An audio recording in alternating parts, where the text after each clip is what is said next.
It was just a stupid episode. It was the It didn't make stupidest much thing. sense to me. It was ridiculous. It was so stupid. TNMP, the Nerdy Misfit Podcast, with your hosts, Connor O'Neill and Matthew Hughes.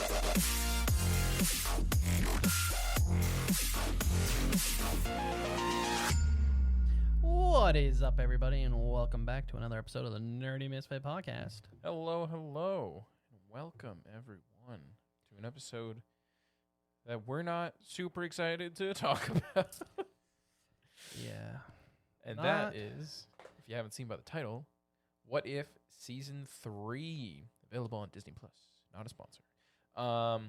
This show came out at the end of 2024, December 22nd to December 29th. 1 episode a day, 8 episodes in total. It's connected to the MCU, kind of, not really. Yeah. When I wrote these notes down, IMDb has a 7.4 out of 10. I'm going to double check to see if that's changed because I feel like it probably has. I know currently it has a lower score for something in comparison to Secret Invasions. No, IMDb still has it at a 7.4. I think that's too high. But we'll get into that. Yeah. But anyways, right off the bat, episode 1, What If the Hulk Fought the Mech Avengers? Connor, what'd you think? Yeah, I thought it was all right. I think it's a little bit a good start for the okay. First of all, when you're going into the What If series, what are you hoping for? Because personally, I'm hoping for different scenarios we haven't seen, maybe scenarios that are the opposite, in which a choice is made within. I personally think that they should make it based on the MCU, since a lot of people and normies are at least aware of the MCU, so you can kind of base it off of decisions made in the MCU. Like, what if Thanos killed the other half of the Avengers, right? Something where you can be like, oh yeah, that's interesting. What would happen? Who would take lead, and how would that look? Save the other half, right? For sure. And then I'm okay with like these more fun ones where it's a little bit more ridiculous. My only issue, I guess, with this one was some of the characters felt like they were making decisions that the characters wouldn't make. That was my only. It's nitpicky, and I hate to sound super nitpicky, but that's just. I mean, if you're gonna write a story, you may as well make sure it makes sense. And in this case, we had, it seemed like the writer didn't quite understand that the Hulk and Bruce Banner are in fact two entities within the same body and not the same person. Yeah. Because just the way that some of the writing was done for Bruce was very strange. And at first I was really liking, I was kind of liking the friendship between Sam and Bruce. I thought it was really good. I thought the chemistry was solid, and it was going. Obviously, it's the Hulk, so something bad has to happen. But it was kind of dumb how it happened, because we have Bruce Banner just opting to just run experiments again on himself and not test it on, like, you know, his, like, common sense is like, oh, I'll test it on my DNA. Which he did in the Incredible Hulk movie, which made more sense than what this and this one did. He's just like, what if I just blasted myself with more gamma radiation? It's just like, well, why would you do that? That's not what awoke the Hulk in the first place. It made no sense. I agree with that. And then the other thing I didn't love is, although I will say I'm pretty sure I've seen a lot of stuff about this, like what if Tony Stark made suits for everyone? Mm-hmm. And my only issue is then everyone's Iron Man. Yeah. Right? Like, what's the point of having powers if everyone is Iron Man? Makes no sense. So that's like, and this is obviously just a gigantification on scale wise, right? Like, we just have all these people in massive mechs. So like, it was and personally, like, I'm not the biggest fan of the 3D animation style for What If. I don't know what it is, but it's not that it's not smooth, because it is relatively decent for like fluidity. It's just something that like my eyes does not agree with when watching it. It doesn't like feel right or sit right. I don't know how to explain it, but yeah. So that's already nitpicky, but it was all right. I mean, who doesn't love watching giant mechs fight kaiju? Even if the ending was kind of like, eh. Yeah. But it was one of the better ones of this season for sure. I would agree with that. I mean, same with you. I can't I couldn't understand why Bruce Banner's first thought process was just to hit himself with gamma radiation again in hopes that it gets the Hulk out of him. Yeah, why test it on smaller things or anything? You just do it on yourself. Just blast yourself. Sure. Like, it just didn't make sense. I assume they got the idea from this episode from a 2021 comic called Mech Strike. I haven't read it. That's probably the inspiration. I know there's Funko Pop figures for Mech Strike, so I knew that was a thing. It felt very Power Ranger-y style for sure. with the combining together at the end. Some inspiration from Godzilla, obviously. I mean, after the Hulk comes out at the end, it was very like Abomination meets Godzilla design. Yeah. Like, he had a tail and he was like breathing fire like Godzilla. Yep. Well, it's like just an energy beam, I kaiju. guess. Yeah. I thought the Apex looked cooler though. The Apex, the designs of the kaijus were neat. I love the opening to like the 80s, 90s cartoons feel. That's what pumped me up for the episode. I was like, oh, maybe what if season 3 won't be too bad? It was at least a decent start, but yeah. Overall, the episode was okay. I didn't love the ending either, where Sam was all like, "He'll always be my friend," as like the Hulk is the one running, because Bruce ends up sacrificing him being Bruce Banner, not the Hulk. Yep. And he's like, "That's my," and it's like, no, it's not. No, that's the not Hulk. how it works. Actually, it's two separate things. Yep. Okay. Anyways. Yeah. I kind of wish we got a little bit more info on the Fallen past Avengers, because we kind of just start in. They're like, oh yeah, so half the Avengers they're gone. are dead. Yeah. But Moon Knight's part of the Avengers now, and he's got a mech too. And I'm like, oh, okay, sure, cool, that's interesting. Yeah, nothing really too memorable. It was a fun episode, which is what the What If series should be. Yeah. Shouldn't be overly complicated. Yeah, it shouldn't be overly complicated, but it should still be fun, and it should still be easy to follow, like what characters are doing or why they're doing it. It should be fun, but not stupid. Yeah. Speaking of which, we jump into episode 2. What if Agatha went to Hollywood? See, now this one you think, okay, well, we just had Agatha all along, so maybe Agatha's fresh in people's minds. Yeah. Right? And then we jump into a world in which, like, it just characters aren't even the characters anymore at this point. Like, no. Like, we have Robert Stark. Is a movie producer / director, and it's Stark Industries is like a film company. Yeah, I was already taken out because I was like, what? Like, why? Like, in all honesty, maybe some people like it, and that's great. It's just not for me. Like, for me, I'm not looking to have what if Captain America, like, we like a Became good a one is movie star. like Like- Peggy Carter. That's good. What if Yeah. what if Captain America was Peggy Carter? She got the superhero, And that was something we saw in Multiverse of Madness. So that and makes it's sense. good. And you're like, okay, yeah, that's actually interesting. But we don't need a what if Captain America played baseball and was on a baseball team. Yeah. Sure, he could be, but why is that relevant for a Marvel story? Yeah. Especially if there's no connection to anything else, which is sometimes fun with the what ifs. Yeah, because they can just live in their own little story. Like, I don't expect to see the mechs ever again, and I'm okay with that. But this one was just like, I just don't understand. And then we got character like the Eternals character. Kingo, yeah. Show back up, who we haven't seen forever. Some people probably have never even seen Eternals, to be honest. And it's just like, okay, so they're fighting, but they're fighting for real, but Robert doesn't know that it's real, and it just looks good for film. Yeah. I think the only thing I thought was cool was that it was like that like retro aesthetic of filming. Yeah. Where like he had his megaphone was actually just more like the cone, and he's just yelling at people through it. That was cool, but I did not enjoy this episode. I just didn't enjoy the premise at all, so it kind of took me out of it a lot. I mean, for me, it's like you said, if you didn't watch Eternals, you have no idea who Kingo is. You have no What idea his goals were. what Yeah. she's fighting at the end. The whole like point of any of it. It made no sense. I wonder if it was a way to try and also, because maybe they plan on using Eternals Maybe? somewhat, or reference it maybe in future Doomsday, films, and they just or- want people to be a little bit. Yeah, I think the Celestial that's like in Alaska or something, somewhere, is getting mentioned in the new Captain America movie, so I can see that making sense.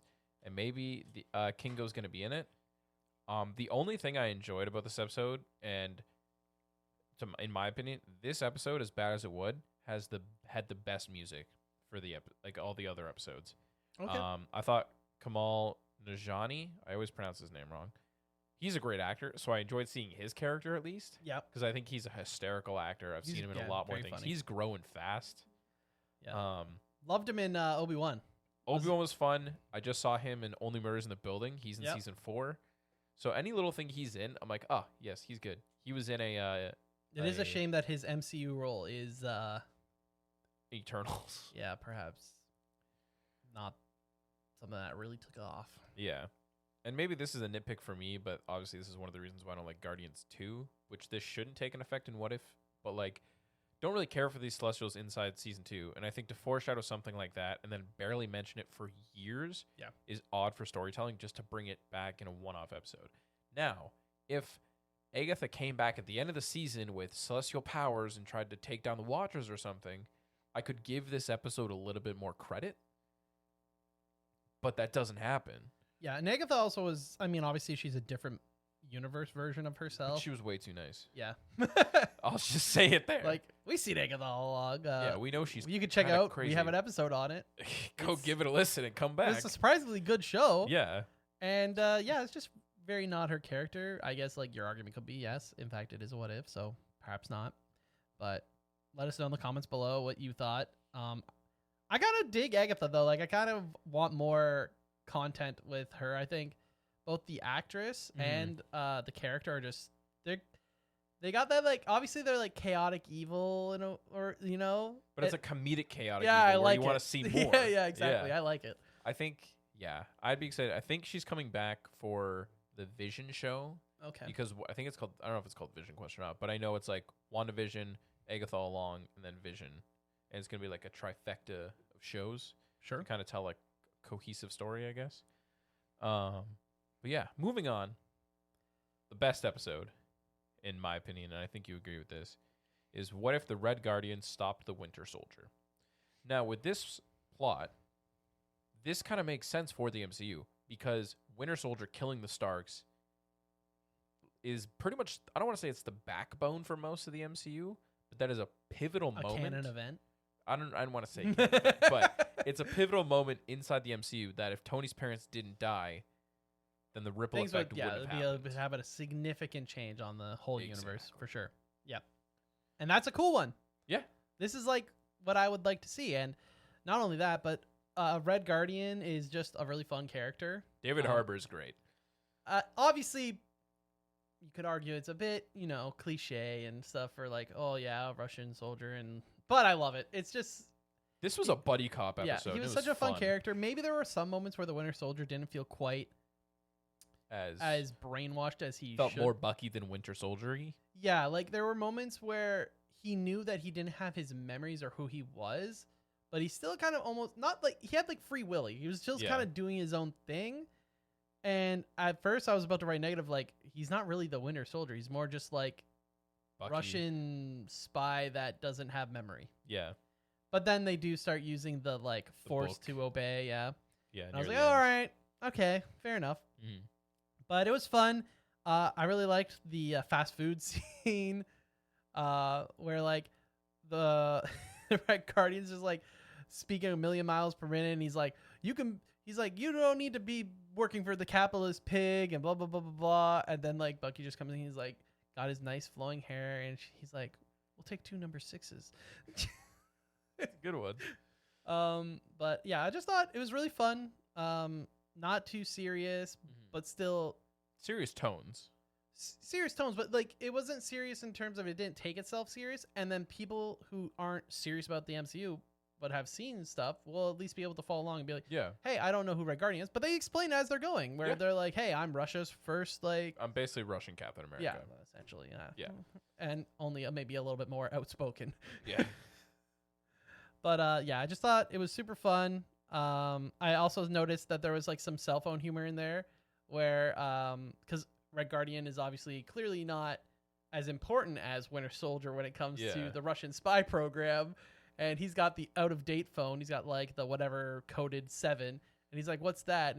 And then Bucky's like, oh, I've got the 10. And he's like, what happened to the 9 or something? And that's just a joke because Apple skipped the 9 when they were making iPhones. It went like iPhone 8 and then it went to the iPhone X. So nice. I thought that was kind of funny as a tech person. That's fair. that I noticed. But overall, yeah, I thought this episode was probably the best, easily. I definitely laughed the most during it, and it also kind of was the most relatable to the MCU. Yeah, I would agree with that. I mean, I have it like it's basically buddy cop Marvel. If you haven't seen a lot of the MCU, some of the characters might not be too familiar.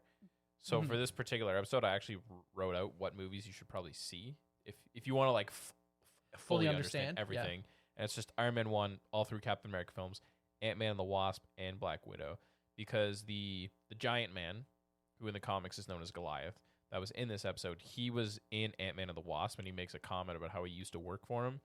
I think his name is Bill Foster, if I remember correctly, but he was Goliath for a bit. He actually took over the mantle of Giant Man for Hank Pym. That was my one issue with this episode, was that S.H.I.E.L.D. was S.H.I.E.L.D. Yeah. Like, he, like, pulled out his credentials. He's like, S.H.I.E.L.D.'s been looking into this. And I was like, S.H.I.E.L.D. isn't... They don't make the acronym. Yeah, they don't shrink it down until Iron Man 1 when Agent Coulson's like, we go by S.H.I.E.L.D. now. Yeah, we're working on it. And they were. Yeah. During that movie. My only dislike, and this is such a nitpick because I know it was meant to be as a joke, the last 10 seconds when it's Red Guardian with the Avengers during the first Avengers film. Yeah, in the Avengers 1, yeah. Yeah, and I'm like, this doesn't make sense. Because if Howard and Martha Stark never died, would that Avengers team still exist? Like, would Tony still be Iron Man and stuff? Like, would Hulk still be a thing? Would Captain America been found later? Because technically Howard would have known a better location, and like that's technicalities, and that's really the what if, you know? The biggest one is definitely Tony. Yeah. But based on how Howard seemed as a dad from in the backs, it doesn't seem like he was maybe the most present. Fair. But he could have been focusing on finding Captain America or revisiting the super soldier serum. Oh, and right? maybe the events of Tony being, taken, and and Tony Stark Industries weapons being sold to both sides. But like, those incidents probably never happened. That would have never happened, yeah, because Howard would have been still alive, so he would have been still in charge of the company, and Ebonine Stain wouldn't have never taken the Iron over. Man suit, and that would have never happened, right? So that's where or I'm maybe Howard's the one who ends up being taken. Like, yeah, that's the what if I want. Howard's Iron Man. That'd be priceless. Yeah. Now moving on to episode 4, arguably the worst episode, in my opinion. What if Howard the Duck got hitched? Now, this episode, who asked for this? That's what I want to know. I want to know who watched that episode in season 1 or season 2 about Party Thor or whatever, right? And was like, you know what would be great? These two D-list characters that we saw once in a post-credit scene, who, yes, was in Endgame as a background character, but didn't have any lines, voiced by Seth Green, whatever, and freaking Darcy from the worst movies of the MCU. Hey, I think her character's funny, though. I think it doesn't matter. I think she's funny, but whatever. But then she was in WandaVision, which was fine. Yeah. But these are such the most random characters. And then somehow they have a child, and somehow their child has an OP power before it's even born. Yeah, it's like the chosen celestial being or something. Like a human duck egg. Yeah, buddy. Has celestial powers. Sure, why not? What the F? And then everyone wants it, and even Fury's like, "Well, you can't take her there." I was just kidding. You're gonna be a good parent. I'm like, no one asked for this story. Yes, no. On my notes for this, I had no, dislikes, all of it. Yeah, this is just not it. I don't like. This felt just like just skip it. This is my notes that I don't remember writing because I think I watched this at like 3 in the morning. The idea as a whole just doesn't feel like a what-if story. It feels like a bunch of people that don't care just roll the die on how stupid they can make an episode regarding arguably 2 most disliked characters in the MCU. Literally a post-credit character mixed with a comedic relief character in the weakest films of the MCU. Dang, you didn't hold any punches. On to episode 5. On the episode 5, you are looking at what if the emergence destroyed the Earth. So some elements of this were good. Seemed interesting. From a very nitpicky science perspective, I don't really understand how people are living on Earth. Yeah, with the Earth kind of exploding, like no Earth core. There should be no atmosphere also. The world was kind of techie, so I can kind of see, but like, But no one was wearing like headgear or like space gear or anything, which you probably would have to at that point, because I don't think that Earth would have an atmosphere at that point, and I don't know how people are staying warm. Yeah. But whatever. Besides the point. Okay, it's a comic book. Get over it. They just can. They just can be in space. Speed Sure. Force can exist in anything. Then here we are. But yeah, it was okay. I am a big fan of Ironheart. Okay. So I do hope to see like more MCU. Like obviously we've seen her in the MCU now. Yeah, she's getting her own show this year. And I don't know, just it's also cool to see. I know some people don't love when people like give the mantle of something on to someone else, but she took this mantle of Iron Man, you know, like she will probably end up being the Iron Man potentially. And it wasn't just some cringe like, oh, here passing the torch. It was someone who's just a techie who made her own stuff. And she's a fun character. In the comics, she was fun. I mean, I love the first comic design of her. I mean, the fact that her AI was Tony. Yeah, I thought, yeah. Like, that was it really would be fun. really cool if they brought a lot of those elements into the MCU. Doubtful, but it would be fun. Expensive. Yes. I think in my overall thoughts, I have the Watcher goes, in every universe I see, she fails. So I'm like, oh, yikes for the show, I guess. So spoiler alert, she's not gonna survive, or she's. I thought that was such a weird line of dialogue. Well, it's not weird when he ends up stepping in, right? And this is the issue, which apparently ends up making this show, in my opinion, worse. Which is, we're starting to create like continuity and lore for What If, which it just doesn't feel like. I feel like What If is good for spawning potential future stories that end up being taken to a place. Yeah, but not because of What If. Because of that single story. Agreed. Which was spawned because of the question of what if. That sounds very crazy, but the concept of what if being like, oh, what if someone else got bit by the spider instead of Peter? Boom. Here's a story. Oh, go with it and blah, blah, blah, blah, blah. Doesn't need to relate to any of the other what ifs that may have happened during that time. Exactly. It's now just its own thing.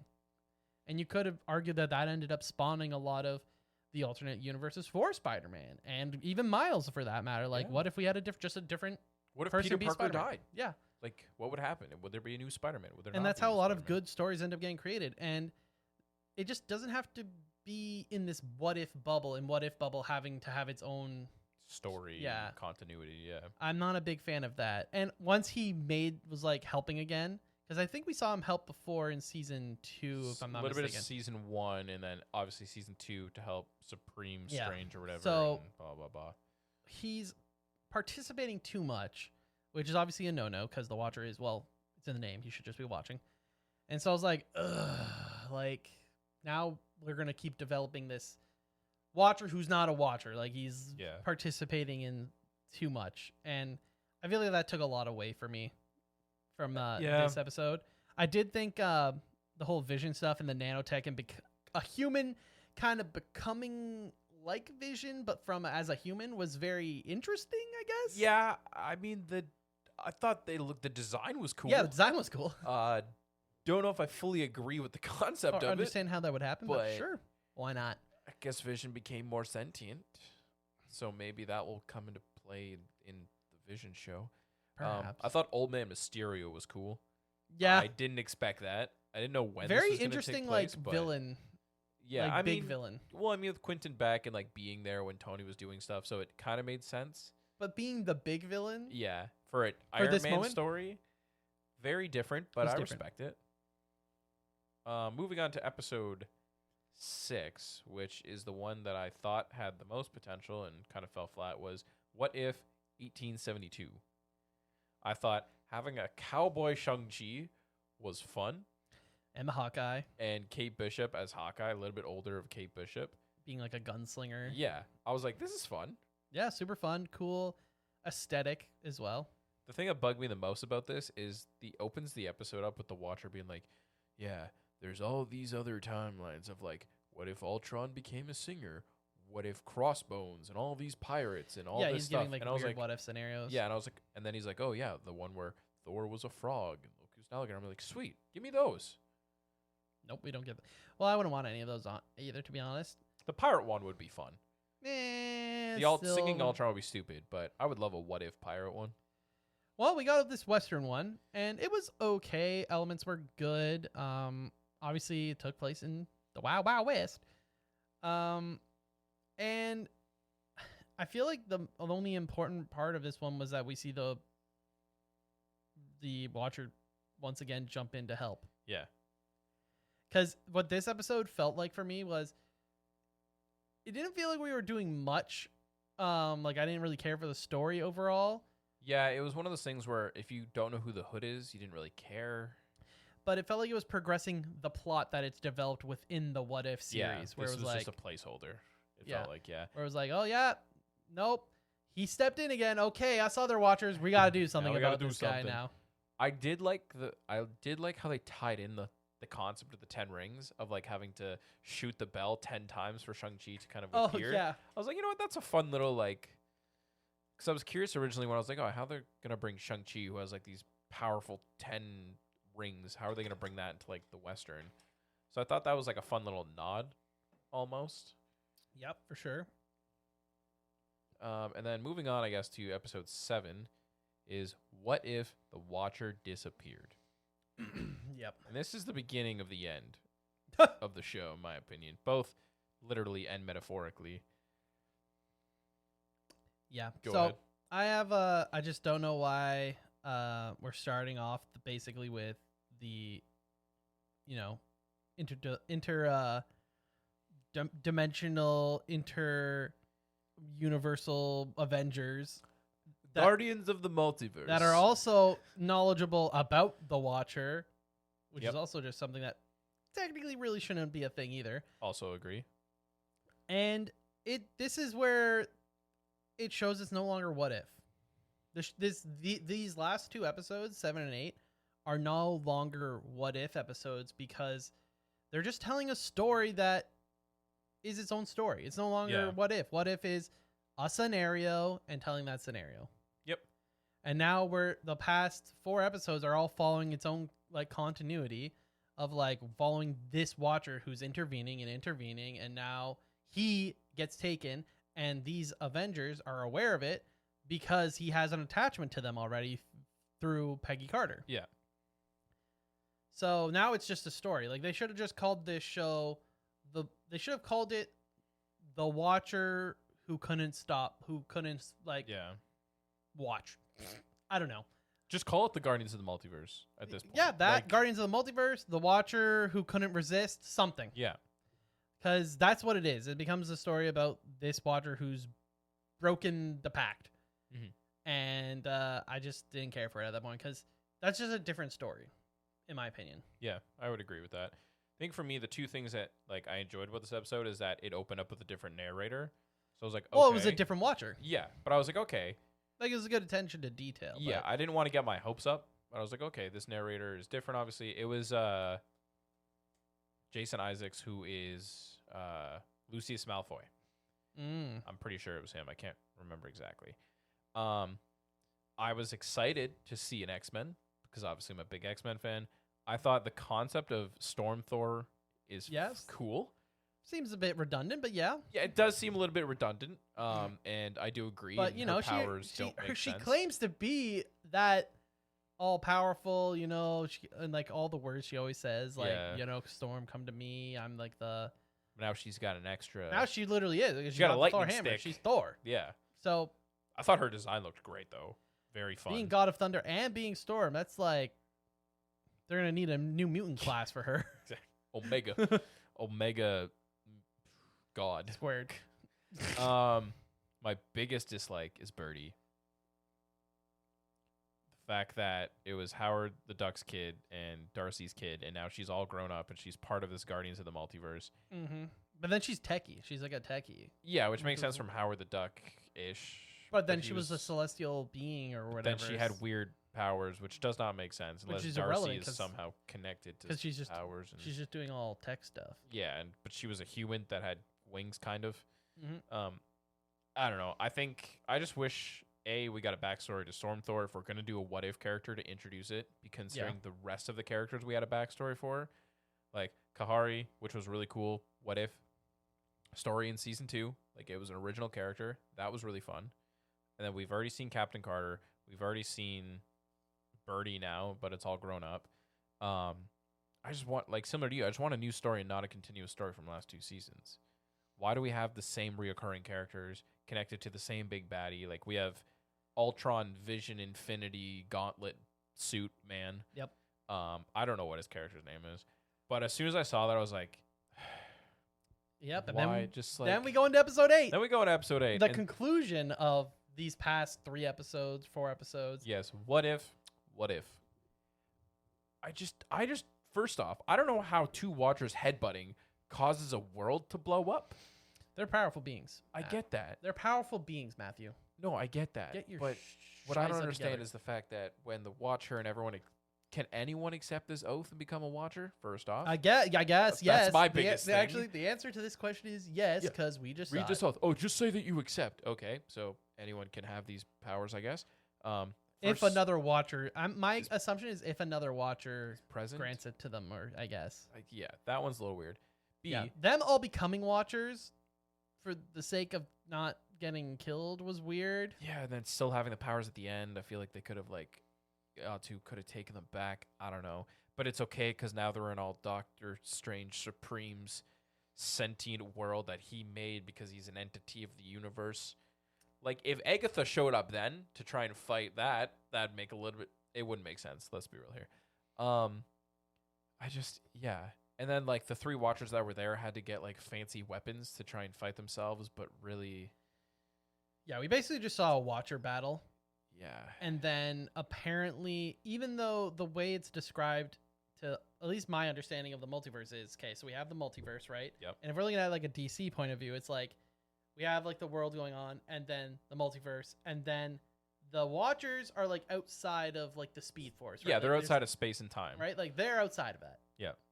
So my thought process was, okay, they're the beings living outside of all of that, so they're more powerful. So for me, when they're like, oh, we'll bring them to Doctor Strange's universe because he is the universe. They should know that that exists. 1, they should know that exists. 2, just because Doctor Strange is in control of that universe, they exist outside of universes. Yes.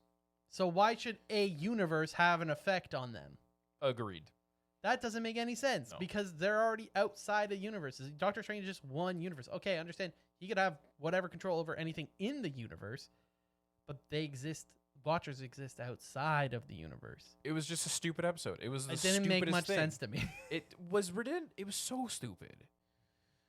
Yeah. I don't know. And then, like, I mean, And then through the Taka no Jitsu. literally, Yeah.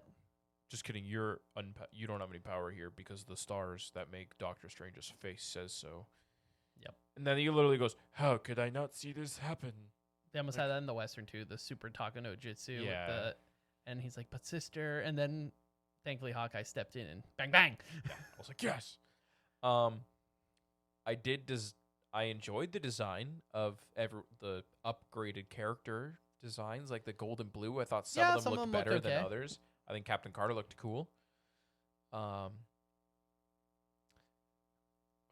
Birdie is original to the What If show, though a character named Birdie is in the comics related to X-Men. It was a love interest for Sabretooth. Does not have wings at all. It's like Mhm. a telepathic character. Strange name. So Birdie is still original to the What If. Overall, for this entire show, if you got a couple hours to kill, sure, I don't care. Watch it. Yeah. But It just doesn't feel like it's appropriate for the What If title, in my opinion. is I all. agree. And then if we jump into actual What If stories that have been in the comics over the years since What If started being a thing, I think back in the 80s of comics, you mentioned this earlier too, is that some What If stories that were written has happened, and nowadays those are things that have happened. So one of them being, what if the spider bit someone else? That was in the 80s. Now in mid-2000s, we have a character named Silk, whose character design is great. Yeah, Was there. same spider. We have Miles also being bitten by a spider that Similar wasn't concept. the same, but like, Different universe. but it's now created its own Exactly. because Other of ones those stories. we had, I think in the 90s, it was what if Doctor Doom became a Sorcerer Supreme? That's literally happening in the comics right now. We've had in the past, what if the Thing and Beast continue to mutate? In 2012, Beast continued to mutate and actually like made him sick. So we've seen those, right? Like we've seen what if stories have literally come to light to create bigger stories now. So I went through the whole list of what ifs and found a bunch that could directly connect to the MCU, excluding X-Men and Spider-Man because the properties are still whack and I personally Sure, don't fully yeah. understand them. Whatever. So here's the list, and I think these could have been better than pretty much all the episodes. So first off, What if Doctor Strange had never become the master of mystic arts? Mm-hmm. Would someone else be that Who would it instead? be? How would that play into Endgame and Infinity War if they knew Spider-Man even? What if Loki found Thor's hammer first in the desert? Like that would be fun. What if the Hulk went berserk? So what if Grey Hulk never came and Hulk kept fighting and went crazy? What if the Vision destroyed the Avengers? Yeah. Another easy one. When they create him, he's just... Instead, he sticks to Ultron's side. What if Captain America were not the only super soldier in World War II? Yeah, that's a good one. We kind of see that later, like not in World War II, but we see people trying to replicate the super soldier. That's the goal after they see Captain America. Yeah. What if the Punisher became Captain America? Okay, yeah. That's one that we've seen. The Punisher exists in Would not the be a MCU. very good Captain America, but I think that's the point. Yeah. Yeah. What would his justice look like? As exactly. There would be Captain no America. justice. Yeah. What if the Skrulls succeeded in their secret invasion? Yeah. Obviously, that storyline was a lot bigger in the comics than the show. And then the last one is, what if the Kingpin owned Daredevil? Yep. So those are actual what if titles throughout the years in the comics. So I'm like, to all of those could directly connect to the MCU, and you'd be fine. And then you and I went and we sat down and we wrote a few out of our own design connecting directly to the MCU. I don't know if you want to read these out, but yeah. So we got what if Thanos snapped the other half of the heroes, like we mentioned before, which I think very easy, like very in terms simple. Of just, like it's very broad. You can be very creative with it. Just you have a cast now that is not the original. How would they figure it out? How would Spider-Man deal with Tony Stark? How would Doctor Strange know that this is the only way to do it? Who would be the big ones stepping up to be like, okay, we need to... Who's going to go back in time? Is that how they're going to fix it? Yeah, exactly. Maybe they bring back other versions of the other ones. Who knows? To try and make up for it, yeah. What if Loki succeeded in invading Earth? So back in Avengers 1, what if Loki won, basically, and how that would shape... Because then he would have gotten on Earth, so then Thanos wouldn't have had to come do it himself. Yep. Kind of thing. What if Tony couldn't get over his PTSD? So this is obviously a big one, starting in Ultron. Even before Ultron. I guess they had like two, Iron Man 3 is when he loses the suit and he's like... He goes through a little bit of a phase. I don't like that movie that much, but I still remember the scene when he's at like some like food place and he's like drawing and then he just keeps going and he like starts going crazy and then he just jumps in the suit and dips. What if Bucky didn't become good? That's obviously a very easy one as well, right? You can even have it take place on, like, in the middle of Winter Soldier. You can have it in Wakanda. Or Wakanda, yeah. Like they're working on him, and they just can't get it. They just can't, and he like breaks out, and it's just a what if of Wakanda trying to catch him. Yeah, simple as that. Easy, and he escapes or something. What if Wakanda was known to the world? Insert X years here, like. However soon you want it. Imagine if Wakanda was mentioned during World War II, how that would have an effect, like the on Black technology Panther, in general. Technology, if that Black Panther at the time was fighting alongside Captain America, for example, like in the World War. In the World War, you would have had there's a team in the comics that was around the time called the Invaders. Mm-hmm. That was like Captain America, Bucky, Namor. There was a character named Miss America, which is whatever, and then there was the Whizzer. Whizzer. It was weird. He got bitten by a mongoose, got super speed. Kind of like getting bit by a lion. Becoming an anti-hero. But yeah, like, even if they did an episode of, like, the Invaders, like, that kind of team. We got, what if Gamora defeated the Guardians instead of joining them? Once again, very easy. Doesn't super simple. It's not. It's just a decision that happened within the MCU and just go the other way. Yeah. Speaking of this last one. This one, I think, would be also quite fun, is what if Quicksilver didn't die and Wanda did? We just switch which sibling died. That would change the backbone of the MCU. So much. It would change so much because the Soviet Accords would never have had to be made. I guess the Accords would still be made, but what really pushed them over was when Wanda has that scene where she ends up killing a bunch of people at the beginning of the film. On accident. And that's when it really gets pushed. So what event would have to happen for the Soviet Accords to still occur? Because there wouldn't have that Wanda accident. But they could just create another accident. Would Quicksilver join them, or would he just? Would he be on the run? Would he just do his own thing? Like all these directly connect to the MCU would have so much potential, and honestly, would be so much fun. What if Peter didn't give Mysterio the glasses? That would change a bunch of stuff. Yeah, like it's such a simple And there's just a lot of scenarios within the MCU. There's so many movies and shows at this point for the MCU that it can be just strictly. And I'm not saying it should be strictly related. I'm just saying that it's easier for a lot of casual fans to follow MCU related stuff. Agreed. And if you're gonna go off the rails, like I don't think having Robert Stark be a movie director is The way to go. really enjoyable for anyone, in my opinion. If you want to go like crazy and you want to create like an insane story that'd be way too much, that would be over multiple episodes, then maybe have season 4 open, first episode. What if Doctor Strange couldn't get the portal closed at the end of the third Spider-Man? Yeah, and then you have a whole multiverse season. That would make sense to me. I just don't think What If needs to Be a carry over thing. multiple episodes ever. Fair. It should just be it's one completed One-off story. Carry on. And then if that ends up spawning a new show, a new comic, etc., then fine. So be it. That means it was a good What If. Yeah, like we are getting a Marvel Zombie show, similar animation, inspired by the one What If Marvel Zombie episode we had. That makes sense. But we don't need like the What If to have its own Guardians of the Multiverse. Yeah.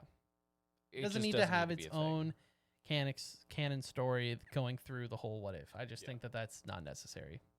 So it was a miss for me. I would give it like a 6. Yeah, I would give it around a 6. I did talk to a couple of people, and they said that some of the theories behind it is that these actors are still on contracts, but Marvel doesn't know what to do with them. So They have to keep returning them and bringing them back to fulfill their contracts. I mean, sure, but I don't you can write know. better things than that. Yeah. And I've been on the Reddit, and some people are like, "Oh, Marvel fans can't be happy about anything." And it's like it's not about if you're just happy about anything Marvel puts out, then that's not good either. Part of the problem, Yeah, man. that's like Like you need to be able to critique and be like, "Yeah, no, this isn't what people want, or this is what I want, or what a lot of Exactly. fans I know are asking for." You can't just blindly be happy and be like, "Oh well, at least you're getting something." Like, nope, that's not a great attitude it's not to how have it works. either. Yeah. So I don't know. I know like we're being very nitpicky overall, but I feel like the MCU and Marvel as a whole has been putting out solid content for a while, and we hold them to a standard. And they haven't been hitting that standard for a bit. I thought personally that Agatha All Along was pretty great. Better than I expected for sure. But I feel like maybe the better than expected is because of how low the bars felt. Yeah. And it makes me nervous for Captain America. Especially with the reshoots and the re-editing. All the and rumors stuff. of all the re-edits and rumors and the first screenings and how people have taken it. But I got good hopes about Daredevil Born Again. But I mean, we'll see. We'll talk about them. We'll talk about it. But let us know down in the comments down below if you like the What If season. What are some of the What Ifs you want to see? Exactly. Or like, what do you agree with us? Should What If have its own kind of storyline going Should we through? get another What If season? Should we cut it now? Like, Yeah. Are we looking What are you for guys a season thinking? 4? Let us know in the us comments know. down below. Exactly. And again, remember to chat us up in the Discord, talk about it in the Discord. Remember to like, subscribe, comment, etc., etc. And a reminder, Anime of the Month for January is Banana Fish. So we'll be talking about that in a couple weeks. Stay tuned for next week's episode where we review the animes of the month from 2024. Yeah, we do a created a tier list. It's a tier list based on, I guess, what you would say recommendation, like our recommendation to you as an anime watcher. Plus how much we enjoyed it. Mostly if you're cetera. new. I would say Yeah. that's what it's based off of, recommendation. Exactly. But stay tuned for that. Otherwise, we'll see you next Wednesday for another Heck fun-filled yeah. episode. Bye. TNMP, the Nerdy Misfit Podcast. Don't forget to join the island by dropping a follow. Thank you, and see you next week.